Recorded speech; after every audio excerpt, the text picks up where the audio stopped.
જોરદાર kitchen tips. રસોડામાં હંમેશા ડાયરી અને પેન રાખો. આમ કરતી વખતે મહત્વપૂર્ણ બાબતોને નોંધતા રહો. ડુંગળી, લસણ, આદુ અને લીલા મરચાંની ઘરે બનાવેલી પેસ્ટમાં 1 ચમચી ગરમ તેલ અને મીઠું મિક્સ કરવાથી તે લાંબા સમય સુધી તાજી રહે છે. જો તમે દાળની સાથે પરવળ, કઠોળ જેવા શાકભાજી બનાવવા જઈ રહ્યા હો તો તેને કાપીને દાળની સાથે પ્રેશર કુકરમાં બાફી લો. શાકભાજીને નાના વાસણમાં મૂકો અને તેના પર ઢાંકણ મૂકો અને તેને કુકરમાં મૂકો. બાદમાં એક તપેલીમાં વિવિધ મસાલા તળીને કઠોળ અને શાકભાજી તૈયાર કરો. આ રીતે 2 વસ્તુઓ એકસાથે બનાવવાથી સમયની બચત થશે. જો તમે કોઈ પણ રેસીપીમાં ડ્રાયફ્રૂટ ઉમેરવા માંગતા હો તો તેને પહેલાંથી કાપી લો અને તેને રેફ્રિજરેટરમાં રાખો. થોડા ઢીલા ટમેટાને ઠંડા મીઠાના પાણીમાં થોડીવાર રાખો. તે ફરીથી સખત થઈ જશે. સીલબંધ ફ્રોઝન ફૂડને પ્લેટ પર મૂકો અને તેને રેફ્રિજરેટરમાં ડિસ્પોઝ કરો. તેને કિચન કાઉન્ટર પર રાખવાથી તેમાં બેક્ટેરિયા વધી શકે છે. ફ્રોઝન બટર ઓગળવાની રાહ જોયા વિના તરત જ તેને છીણી લો. આ કામ શક્ય તેટલી ઝડપથી પૂર્ણ કરો જેથી તે ઓગળવાનું શરૂ ન કરે. જેકફ્રૂટને કાપ્યા પછી તરત જ તેને નવસેકા પાણીમાં નાખો. આ જેકફ્રૂટને કાળા થતાં અટકાવશે અને તેને ચીકણાપણું પણ દૂર થશે. જેકફ્રૂટના બીજને ઉકાળીને હલવો અને બરફી બનાવી શકાય છે. બીજને તળ્યા પછી પણ ખાઈ શકાય છે. ફુદીનાની ચટણીને મિક્સરમાં બનાવતી વખતે તેને વધુ સમય સુધી પીસી ન લો, નહીં તો તેનો સ્વાદ કડવો લાગશે. જો તમે લાંબા સમય સુધી પીસશો તો પાંદડામાં રહેલા તેલની દુર્ગંધ આવવા લાગે છે. જો સૂપમાં મીઠું વધારે હોય તો તેમાં 1 ચપટી ખાંડ અને થોડો લીંબુનો રસ નાખો. જો તમે ઈચ્છો તો તેમાં થોડું પાણી અથવા દૂધ પણ ઉમેરી શકો છો. ટમેટાના સૂપને સ્વાદિષ્ટ બનાવવા માટે કેટલાક ફુદીનાના પાનને પીસીને તેમાં ઉમેરો. જો રોટલી સુકાઈ જાય અને વાસી અને સખત થઈ જાય તો તેને હવાચુસ્ત પાત્રમાં સ્વચ્છ કપડામાં લપેટીને રાખો. ખાતરી કરો કે આ બોક્સ કુકરમાં સરળતાથી ફિટ થઈ જાય છે. તેને કુકરમાં થોડું પાણી નાખીને થોડીવાર માટે આગ પર રાખો અને 2 સીટી વાગવા દો. રોટલી ફરી તાજી થઈ જશે. જો પીરસતી વખતે ચોખા ઓછા રાંધેલા દેખાય તો તેને ફરીથી પાણી ઉમેરી રાંધી શકાય નહીં.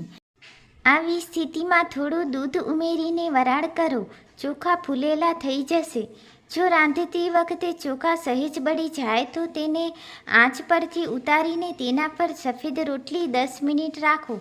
ચોખાને બળી ગયેલી દુર્ગંધ દૂર થઈ જશે અને તે ખાવા યોગ્ય બની જશે. જો તમે ઉનાળામાં ઝડપથી બરફ જામી જવા માંગતા હો તો ફ્રીઝરમાં માત્ર હુંફાળું પાણી જ ફ્રીઝ કરવા માટે રાખો. આખા કઠોળનો સંગ્રહ કરતી વખતે તેમાં મીઠાના ટુકડા ઉમેરો. આ તમને લાંબા દિવસો સુધી સુરક્ષિત રાખે છે. મેથીના પાનને સૂકવીને ઘઉંમાં ભેળવવામાં આવે તો ઘઉં સુરક્ષિત રહે છે. કબૂતરમાં 2-3 ટીપાં તેલ ઉમેરો પછી તેને મેશ કરો અને તેની બાજુ પર રાખો. આના કારણે કઠોળ પર જીવાંતોની અસર નહીં થાય અને કઠોળ પણ ઝડપથી પાકી જશે. નાળિયેરની છાલને કબૂતર સાથે રાખો, તે બગડશે નહીં. ચીઝ સ્ટોર કરવા માટે તેને ફોઇલ અથવા વેક્સ પેપરમાં લપેટીને શાકભાજીની ટ્રેમાં રાખો. ચીઝ લાંબા સમય સુધી તાજી રહેશે. તેને ક્યારેય ફ્રીજમાં ન રાખો. તેના સ્વાદ અને રચનાને અસર થશે. જો બાજુથી પનીરનો ટુકડો કાપ્યો છે તે બાજુ માખણ લગાવો. તે સુકાશે નહીં. પનીરને ફ્રીજમાં રાખતી વખતે તેના બોક્સમાં ખાંડના દાણા નાખો. તેનાથી ચીઝ ન તો સુકાશે અને ન તો તે સખત બનશે. બ્રેડને ફોઇલ અથવા પ્લાસ્ટિક રેપરમાં લપેટી રાખો. જો તમે ઈચ્છો તો તેને પ્લાસ્ટિકના કન્ટેનરમાં પણ રાખી શકો છો. તેને 3 દિવસ સુધી ઠંડી અને સૂકી જગ્યાએ રાખી શકાય છે. બદામને રેફ્રિજરેટરમાં હવાચુસ્ત પાત્રમાં રાખો. તે લાંબા સમય સુધી તાજા રહેશે. આમાં તેલ હોય છે જે બહાર રાખવામાં આવે તો બગડી જાય છે.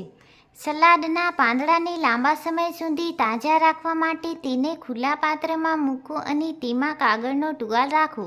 કન્ટેનર પર ઢાંકણ મૂકો અથવા તેને પ્લાસ્ટિક રેકર પર ઢાંકી દો. સલાડના પાન આખા અઠવાડિયા દરમિયાન તાજા રહેશે. જો કાગળનો ટુવાલ ભીનો થઈ જાય તો તાજો કાગળનો ટુવાલ રાખો. લીલા પાંદડાવાળા શાકભાજીને સાફ કરો. તેને કાગળમાં લપેટીને રેફ્રિજરેટરમાં રાખો. લાંબા સમય સુધી તાજી રહેશે. ગૂંચીને ભીના કપડામાં લપેટી રાખો. તાજી મેથીને સાફ કરો. તેને ઝીપલોક બેગમાં રાખો અને ફ્રીજ કરો. તમે ઈચ્છો ત્યારે શાક બનાવો.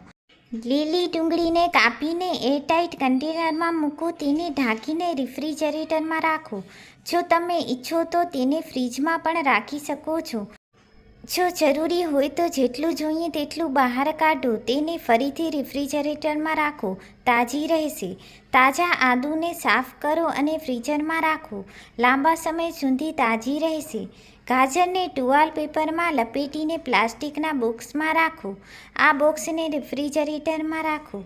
લીલા મરચાંને આછું ક્રશ કરી તેમાં હળદર અને મીઠું ઉમેરીને સૂકવીને હવાચુસ્ત પાત્રમાં રાખો.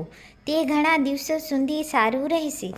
મશરૂમને શુષ્ક અને તાજા રાખવા માટે તેમને બજારના બોક્સમાંથી બહાર કાઢો. તેમને કાગળની થેલીમાં લપેટી અને રેફ્રિજરેટરમાં રાખો. ભેજને કારણે મશરૂમ્સ બગડી જાય છે. ટમેટાને ઠંડી અને સૂકી જગ્યાએ રાખો. તે તાજા રહેશે. તેમને રેફ્રિજરેટરમાં ન રાખો. તેમને પહોળા મુખવાળી ટોપલી અથવા બોક્સમાં એક લાઇનમાં એવી રીતે રાખો કે દાંડીનો ભાગ ઉપર રહે. ટમેટાને એકબીજાની ઉપર ન મૂકો. કેળાને લાંબા સમય સુધી તાજા રાખવા માટે ગુચ્છાના છેડાને પ્લાસ્ટિકની લપેટીમાં લપેટી લો. બચેલી ખાદ્ય વસ્તુઓને હવાચુસ્ત લીક-પ્રૂફ કન્ટેનરમાં રેફ્રિજરેટરમાં સ્ટોર કરો. જો તમારે દહીંને પાતળું કરવું હોય તો પાણીને બદલે દૂધ ઉમેરો. જો તમે ઘરે પનીર બનાવો છો તો બાકીના પાણીનો ઉપયોગ મથરી, ભટૂરા અને નાન માટે લોટ બાંધવા માટે કરો. મસ્ટર્ડ ગ્રીસ બનાવતી વખતે તેમાં સલગમ ઉમેરો. સ્વાદ બમણો થઈ જશે. કોફતા બનાવતી વખતે તેમાં સૂકા આલુ અથવા આમલી નાખીને રોલ કરો. અથાણાના મસાલાને ચાળણી દ્વારા ગાળી લો. મસાલામાં સ્વાદ પ્રમાણે મીઠું ઉમેરો. તેમાં લીલા મરચાં નાખીને ભોજન સાથે સર્વ કરો. રાત્રે ઢોસા બનાવવા માટે તવા પર તેલ રાખો. ઢોસા ચોટશે નહીં. પરાઠાના દરેક સ્તર પર ઘી લગાવો અને સૂકો લોટ છાંટવો. જો દૂધની મલાઈમાં 1 ચમચી ખાંડ ઉમેરીને ચાબૂક મારવામાં આવે તો માખણ મોટી માત્રામાં બહાર આવે છે. ગુલાબજાંબુને અંદરથી ખૂબ જ નરમ અને રસદાર બનાવવા માટે ખોયા માવામાં થોડું ચીઝ અથવા ચેનો ઉમેરો. ગુલાબજાંબુ ખૂબ જ રસદાર, મુલાયમ અને સ્વાદિષ્ટ બનશે. કેરીના અથાણાને લાંબા સમય સુધી સંગ્રહિત કરવા માટે તેને સમયતરે સૂર્યપ્રકાશના સંપર્કમાં રાખો અને અથાણાને સૂકી જગ્યાએ રાખો. અને જ્યારે તમને અથાણું ખાવાનું મન થાય ત્યારે સ્વચ્છ સૂકી ચમચી વડે થોડું બહાર કાઢો. અથાણાને વારંવાર અડવું નહીં, તો જ અથાણું લાંબા સમય સુધી ચાલશે. કેરીનું અથાણું બનાવતી વખતે તેમાં થોડો ગોળ ઉમેરીને મિક્સ કરો. તેનાથી અથાણું વધુ સ્વાદિષ્ટ બનશે. પાણીયુક્ત તાજા નાળિયેરને સરળતાથી તિરાડ કરવા માટે પ્રથમ ટોચ પર છિદ્ર બનાવીને નાળિયેરમાંથી તમામ પાણી દૂર કરો અને પછી તેને ગેસ બર્નર પર મૂકો અને 2 થી 3 મિનિટ સુધી પકાવો. આનાથી નાળિયેરનો ઉપરનો સખત ભાગ ફાટી જશે અને સરળતાથી અલગ થઈ જશે. કેળાના ગુચ્છાને લટકાવવાથી કેળા 5 થી 6 દિવસ સુધી બગડશે નહીં. કંઈ પણ રસોઈ બનાવતા હો તો તેમાં વપરાતા મસાલા માટે યોગ્ય માપવાળો સાધનનો ઉપયોગ કરો. આનાથી તમારો ભોજનનો સ્વાદ હંમેશા ચોક્કસ રહેશે. જો તમારે હલવાઈ જેવા સ્વાદિષ્ટ ક્રિસ્પી સમોસા બનાવવા હોય તો સમોસાનો લોટ બનાવતી વખતે તેમાં થોડા ચોખાનો લોટ નાખીને મિક્સ કરો. આનાથી સમોસા ક્રિસ્પી અને ક્રન્ચી બનશે.